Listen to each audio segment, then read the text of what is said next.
Welcome back to Decoy Noise. Today we're going to go over an Am I the Antagonist thread that is, am I the antagonist for adopting a puppy? When we were notified the foster wanted to adopt the puppy, we were notified it after a week of the adoption process.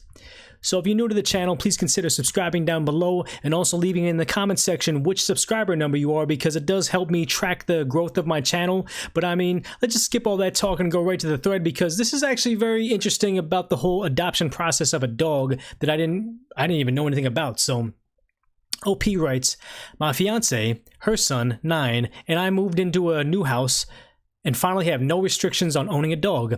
We applied for several puppies through a local rescue/adoption agency.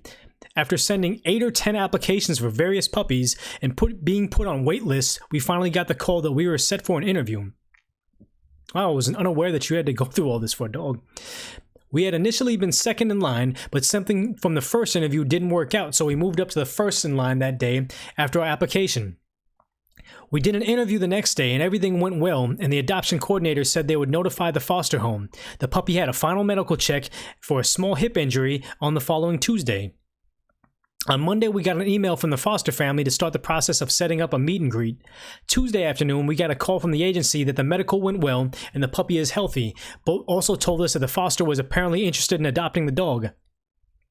Typically, the foster homes get a first choice for adopting dogs they foster, and the puppy should apparently never have been listed. The agency says they had bonded between the family and puppy because it was an error on the part of the agency, and the puppy should never have been listed as available for adoptions. They have left the choice with us to either follow through and adopt the puppy or allow the foster family to keep the puppy. We have been excited about this puppy since last Wednesday when we were first selected for an interview. We have already bought the collar and several toys for her and showed her to friends and family and told them we were in the process of adopting this beautiful puppy. Our 9-year-old son also loves the dog and is crushed by the news that we may not be getting her now. I wonder if they have met the dog at this point. Am I the antagonist if we adopted the puppy and didn't let the foster family keep her? So, like we usually do in Decoy Noise, we go over the story itself, kind of my thoughts about it, then we go over some top comments, some controversial comments, so make sure you stick around for that. But also, drop your own comments down below as far as if you think that they're the antagonist, if they want to take the dog anyway. The missing information on my end is, have they ever met the dog before? So, like I always say, with Decoy Court, we just do some snap judgment, some knee-jerk reaction, and I want to say they would kind of be the antagonist if they take this dog. Like, they've been fostering, a family has been fostering the dog, taking care of it, their family loves the dog, and they want to keep it, and they're saying, hey, because I sent some pictures of this dog to my friends, and also they had bought them a collar and a leash, we should keep the dog. We should get the dog. We were so excited. It's like, you guys can get any dog that hasn't already been bonded to a family. That's kind of wrong. That's bad for the dog itself. So, I mean, let's see what everybody else seems to say in the top comments right now. So, top comment obviously is, you're the antagonist, but gently. It was a mistake on their part, but not malicious. Legally, you would be in the right, but morally, you would very much be the antagonist. Also, this one puppy can't be so special to you if you've applied to adopt several puppies. I would suggest moving on and seeking out a different puppy. Yeah, that's very true. It's like they haven't bonded with it. They don't care what dog it is. They just want a dog. It'll be understandable if they said, hey, look, we went through the interview process and didn't get it. We don't got to tear this living thing away from their family. But let's read on. The OP replied saying, we've applied to adopt several puppies because they are very popular, and no matter how quickly you submit your application, you are likely to end up very deep on a wait list. So if you don't apply for them as listings pop up, you don't have a chance. Just thought I'd clarify. Once we were notified about the interview for this puppy, we stopped applying and began to picture her as part of the family. Thanks for the reply. So I like that they're open to the feedback, but just the idea that it's like, yeah, we're picturing them as part of the family, but this dog is already a part of a different family. So, I mean, it's rough for her, but not as rough as it's going to be for the other family. The reply is, I don't know if this helps you at all, but imagine that if you were to work with an adoption agency on this, they'd be willing to put you on the head of the line for the next puppy. Their rep with the foster families could take a huge hit if they screw them out of adopting their foster dog. They'd typically be very grateful to you for helping them make their lives easier. See, they're projecting now. They don't know if they would do that or not. So, I mean, that's kind of, I don't know. So, next topic comment is, you would be the antagonist. You haven't even met this dog yet. The foster family has first dibs for a reason. They've met the dog. They know the dog. They're currently caring for the dog. It's silly to believe that you have a claim because you showed some people you know pics and bought some toys. You'll find your dog, but ripping this one away from their family who wants and already has the dog would be absolutely the antagonist move. See, I guess they knew they were in the wrong in some capacity, otherwise they wouldn't have posted this on the subreddit. But just the idea where it's just like, hey, I really want the dog, can I get someone to agree with me here on the internet? And that's all I think this is or whatever. But let's read on.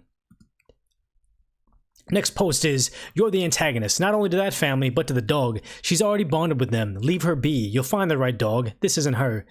There's a reason the foster family gets a first pick. This was a mistake. You'd be horrible for taking the dog away like that. And you'd be horrible to the dog for taking her family away like that. And where do you live that the adoption process is that hard? When I got my first pet, I just showed up to the shelter. To be honest, I was there for a kitten, but I looked at this one cat and it felt right. And we just filled out some paperwork, went home, and I went home with her the same day. See, here's the thing: is like I don't imagine this is a shelter animal or just some like regular animal that needs a home. This is like a purebred something, a purebred Shiba Inu, a purebred Siberian Husky, or like French Bulldog or something that's rare and expensive, where they would be on a wait list if they want a puppy, especially a puppy. But let's read on. Edit. I didn't expect this to blow up, but since it did, pet tax and some more pet tax. I have 3 cats. Oh, so they're just posting pictures of their cats.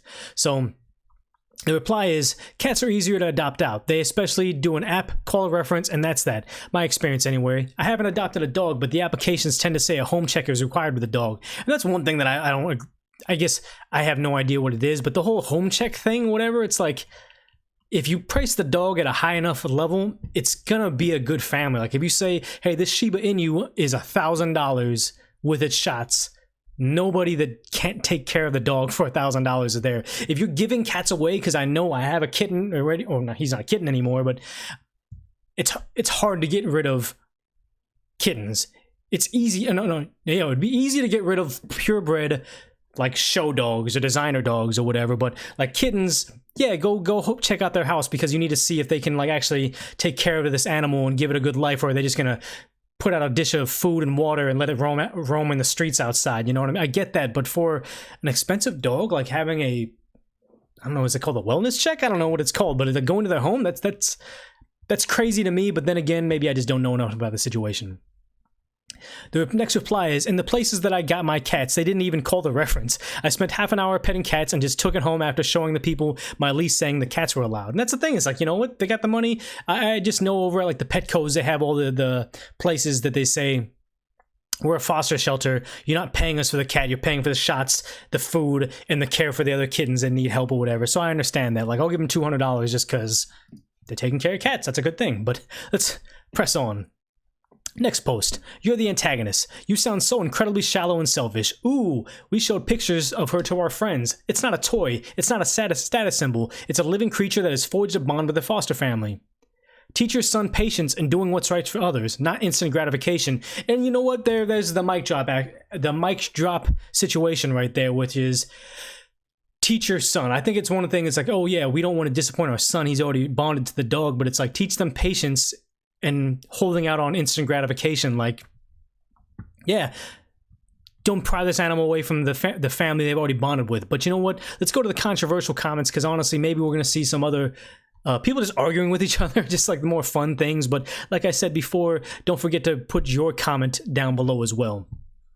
So, not the antagonist. No antagonist here. The situation sucks, but you should let the pup stay with the foster. You guys haven't actually met the dog yet, and you can use those supplies for a different puppy. Yeah, that's the thing. It's like, you haven't even named the dog. If you got the dog a collar and everything, it could say like Fido. Just name the other dog Fido. This dog already has a name and already has a family.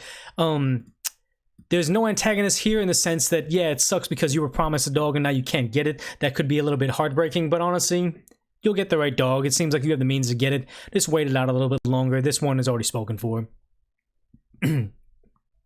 So, okay, so we have a negative 1 point vote because she's saying, I'm going to go against the grain and say not the antagonist. I fostered many dogs and I have actually been in this situation. It sucks, but fosters know this can happen, or should. I would like to know how the dog got listed, since it seems like the fosters didn't speak up in a timely manner, because if they had, most rescues would adopt the puppy out to the fosters almost immediately. That's very true, like kind of a different aspect of this or whatever. So let's go to the next controversial post. I'm going to go against the... Oh, wait. Oh yeah, I'm going to go against the grain and say not the antagonist. So another person saying I'm going against the grain. The foster family emailed you to set up a meet and greet on the Monday and only wanted to seem to adopt the dog after it was given the all clear on Tuesday. Is no one else reading that? Why set up a meet and greet for a dog you have no intention of adopting out? Why not send an email to say, sorry, there was a mistake and this puppy wasn't meant for adoption? And that's the thing, is maybe it wasn't the foster family that set up the meet and greet. Maybe it was the organization that sent the dog to the foster family that sent, here's the meet and greet. And once they went to confirm, like, hey, the day's gonna be Tuesday, the foster family says, oh, actually, we decided to keep the dog, and now it's all kind of up in the air. So I think this is, like most of the controversial replies on here, a bit of projecting, but who knows. For all those that saying the agency saying it shouldn't have been set up for adoption, don't forget OP was the second family in line for the dog.